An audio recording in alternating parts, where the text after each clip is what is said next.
মাঝে মধ্যে কি এমনটা মনে হয় না, ভেতর থেকে একটা আগুন জ্বলে ওঠে, এই মানুষটা আমার সাথে খুব বড় অবিচার করেছে, অত্যন্ত অন্যায় আর অযথা যন্ত্রণা দিয়েছে। মন চায় একটা শক্ত চড় মেরে ওর মাথাটা ঘুরিয়ে দিই, ওর হুঁশ ফিরিয়ে আনি। আসলে কেন করলো সে আমার সঙ্গে এমন ব্যবহার? আমি তো ওর সাথে এক বিন্দুও ছলনা করিনি, প্রতারণা করিনি বা এক রত্তীয় বেইমানি দেখাইনি। তাহলে ও কেন আমাকে ঠকালো? কেন আমাকে এভাবে কাঁদতে বাধ্য করে গেল? আমার আসলে দোষটা কোথায় ছিল?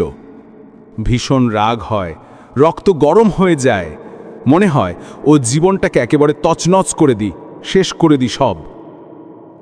কিন্তু তারপর আমাদের ভেতরের ভালো মানুষটা বেরিয়ে এসে বাধা দেয়। সে বলে, ও ওর মতো আর তুমি তোমার মতো, তুমি কেন ওর মতো নিকৃষ্ট হতে যাবে? তখন আমরা আর পারি না, আমাদের হাত পা যেন বাঁধা পড়ে যায়। তখন আমরা আর কোনো কিছুই করি না, মুখ বুজে যাবতীয় অপমান আর কষ্ট নীরবে সহ্য করে নিই। কিন্তু তুমি কি এটা জানো, তোমার এই নীরবে সহ্য করে নেওয়াতেও এই প্রকৃতি তাকে বদলা নিতে ছাড়বে না। তাকে তরপাতে হবে, তাকে ভীষণভাবে কাঁদতে হবে, চোখের জলে বুক ভাসাতে হবে। সে একদিন ভেঙে চুরমার হয়ে যাবে শুধুমাত্র তোমার জন্যই। তুমি হয়তো বলবে, ভাই এটা অসম্ভব একটা কথা। ওই মানুষটা, ওই বেঈমান আর পাষাণ মানুষটা কোনোদিনও আমার জন্য কাঁদবে না, কোনোদিনও আমার জন্য দুফোঁটা চোখের জল ফেলবে না। বিশ্বাস করো, ওকে তোমার জন্য কাঁদতেই হবে। এটা প্রকৃতির একটা নির্দিষ্ট নিয়ম বা সিস্টেম। কেন জানো, কেন ওই মানুষটা তোমার জন্য কাঁদবে? কেন ওই মানুষটা তোমার জন্য তর্পে বেড়াবে? আর কিভাবে তোমাকে চলতে হবে, কি কৌশল নিতে হবে, সেটাও আমি এই ভিডিওতেই বিস্তারিতভাবে বলবো। তুমি যদি সত্যি সত্যি তোমার নীরবে পাওয়া যাবতীয় অপমানের প্রতিশোধ নিতে চাও বা নাও চাও, তবু এই ভিডিওটা একবার পুরোটা দেখে নাও। আমি নিজের জীবনের অভিজ্ঞতা এখানে উজাড় করে দিয়ে যাচ্ছি। আমাদের গ্রামের একজন লোক কয়েকটা ছাগল পুষেছিল। আমার কথাটা মন দিয়ে শোনো আগে। একদিন এক ছাগল ব্যবসায়ী এসে সেই ছাগলগুলোর ভিতর থেকে দুটো ছাগল কিনতে চায়।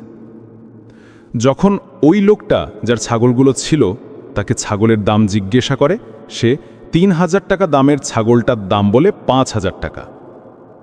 এই ব্যবসায়ী তখন বুঝতে পারে যে এই লোকটা সহজে ছাগল বিক্রি করবে না, দাম হাঁকিয়ে বসে আছে। তখন সে বলে, আমি প্রতিটা ছাগলের জন্য ৪৮০০ টাকা দিতে রাজি আছি, কিন্তু ৫,০০০ দিতে পারবো না। এই ব্যবসায়ী কিন্তু খুব ভালো করেই জানে যে ছাগল দুটোর প্রকৃত মূল্য ৩-৬,০০০ টাকার বেশি হবে না। তবুও সে ৪৮০০ টাকা করে দাম দিতে রাজি হয়ে যায়। শর্ত একটাই, আমার কাছে এখন নগদ টাকা নেই, আমি পরের মাসে এসে ছাগল দুটোকে কিনে নিয়ে যাব। কিন্তু কি হলো জানেন, ওই ব্যক্তি আর কোনোদিনই ছাগল দুটোকে কেনার জন্য ফিরে আসেনি।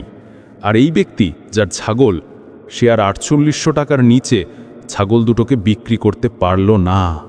কারণ ছাগল দুটোর দাম একজন ৪৮০০ টাকা করে নির্ধারণ করে দিয়ে গেছিল। আর সেই নির্ধারণটাই ওই ছাগল চাষির মাথার ভেতরে পাকাপাকিভাবে ঢুকে গিয়েছিল। এবারে তুমি বলবে, দাদা এই ছাগল চাষের গল্পের সঙ্গে আমার ভালোবাসার সম্পর্কের আসলে যোগাযোগটা কোথায়? তাই তো আমি বলছি, পুরো সম্পর্ক আছে।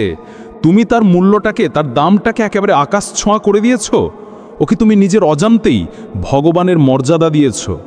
তোমার নিজের যাবতীয় সুখ, স্বাচ্ছন্দ্য, রাগ, অভিমান, ভালো থাকা, মন্দ থাকা, সমস্ত কিছুর চাবি তার হাতে তুলে দিয়েছ। তাতে ও অহংকারী হয়ে উঠেছে আর নিজের আসল দামটা নিজেই ভুলে গেছে। এই অহংকার আর দাম্ভিকতার জন্যই সে তোমাকে ছেড়ে দিয়ে গেছে। ও হয়তো জানে বা ভাবে যে ও তোমার চাইতেও ভালো কাউকে পেয়ে যাবে। এই দৃঢ় বিশ্বাসটা ওর মনের ভেতরে শিকড় গেঁড়ে বসেছে। তোমার হ্যাংলাপনা দেখে, তোমার ভালোবাসার অতিরিক্ত তাগিদ দেখে, ওর জন্যে সমস্ত কিছু করতে চাওয়া বা করে যাওয়া দেখে ও ভেবেছে, আরে এর চেয়েও আরও ভালো কাউকে আমি পেয়ে যেতে পারি, তাই একে কেন, অন্য শক্ত কাউকে ধরি যার সব আছে। আর এখানেই ও হেরে বসে আছে। তোমাকে ছেড়ে দিয়ে চলে তো গেছে, কিন্তু সে এমন কারোর পাল্লায় পড়েছে, নয় খুব তাড়াতাড়ি পড়বে, যার কাছে গিয়ে সে নিজের দামটা ঠিক বুঝতে পারবে যে আমার এতটা দাম নয়। সেই দিন, ঠিক সেই দিন ওই মানুষটা তোমাকে পাগলের মতো খুঁজবে। কেন জানো? কারণ তুমি একদিন ওর জন্য মরতে পারতে, নিজের কথা এক ফোঁটাও ভাবতে না। ওর জন্যে সমস্ত কিছু হাসি মুখে করতে, ওকে খুশি করার জন্যে, ওর মুখে হাসি ফোটানোর জন্যে তুমি নিজে হাসতে ভুলে গিয়েছিলে। নিজের ভালো থাকা মন্দ থাকার সমস্ত কিছুকে বিসর্জন দিয়ে ওর ভালো থাকা মন্দ থাকাটাকেই নিজের জীবন করে নিয়েছিলে। তাই যেদিন ওকে কেউ অবহেলা করবে, যেদিন তার কদর থাকবে না, সেদিনও তোমাকে খুঁজবে, কারণ ওই ৪৮০০ টাকা দাম কেউ তাকে দিতে চাইবে না। তুমি ওর দামটা নির্ধারণ করে দিয়েছ আকাশ ছোঁয়া করে। ও কষ্টে মরবে, কাঁদতে কাঁদতে মরবে, ভীষণভাবে তড়পাবে যেদিন এই পৃথিবী ওকে তোমার মতো মূল্য দেবে না। ও যার হাত ধরে জীবনের বৈতরণী পার করতে চাইবে, আর সেই মানুষটা যখন তোমার মতো মূল্য ওকে দেবে না, তখন ও বুঝবে ও কি ভেবেছিল যে তুমি যতটা মূল্য দিচ্ছ তার চাইতেও বেশি মূল্য কেউ দিতে পারে, অথবা তোমার চাইতেও একটা শক্ত খুঁটি আমি খুঁজে নিতে পারি। এর ভুলটাই ওর ভয়ঙ্কর সর্বনাশের কারণ হয়ে যাবে। তোমার অজান্তেই, তোমার নীরবতার শক্তি দিয়েই সে তোমার জন্যেই জ্বলে পুড়ে ছাই হয়ে যাবে। আমার কাছে এমন প্রচুর উদাহরণ আছে। নিত্যদিন এমন অনেকেই আমাকে ফোন করে যারা একদিন কেবল অহংকারের বশবর্তী হয়ে তাদের ভালোবাসার মানুষটাকে ছেড়ে গিয়েছিল। তারপর যখন ভুল বুঝতে পেরে তারা ফিরতে চেয়েছে, তখন আর ফিরে আসার কোনো রাস্তা খোলা ছিল না। আপনার করণীয়, এবারে তোমাকে বলি, তোমাকে ঠিক কি করতে হবে। তোমাকে একটাই কাজ করতে হবে।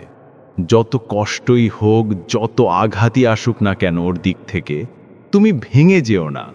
আমি আমার জীবনের যাবতীয় অভিজ্ঞতা থেকে গ্যারান্টি দিয়ে বলছি, ভেঙে পড়া চলবে না।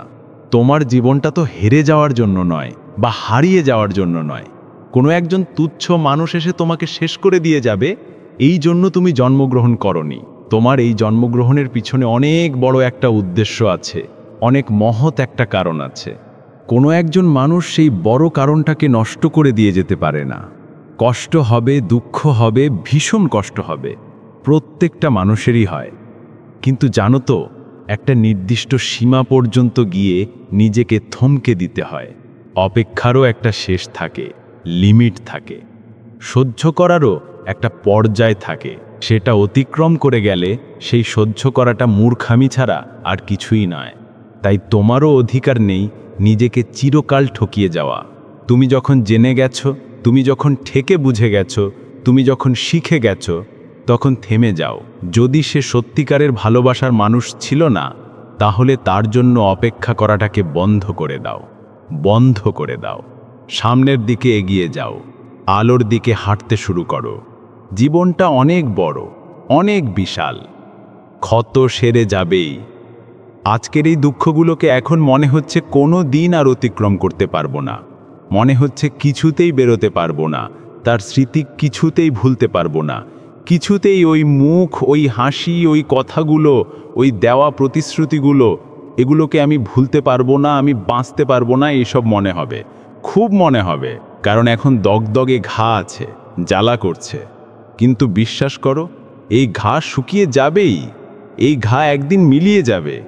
দাগটা হয়তো থেকে যাবে, কিন্তু এই ঘা আর জ্বালা যন্ত্রণা দেবে না, শুধু শিক্ষা দেবে, মানুষ চিনতে শেখাবে।